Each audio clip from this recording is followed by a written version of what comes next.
அம்மியில மஞ்சளை வச்சு அம்மாவை நெஞ்சில வச்சு வேண்டுதல பழமும் வச்சு வந்தோ வாராகி.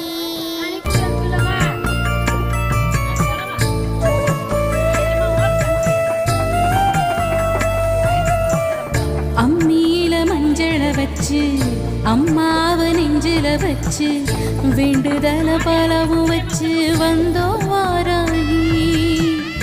இருப்பது பள்ளி கொண்டா கொடுப்பது ஒன்னா ரெண்டா யாகரிஷி வாக்கில் வந்து பேசாயோ தாயி. ஆழிவளர் சங்கெடுத்து மறைநாளும் பாடாயோ சக்கரத்தை சுழ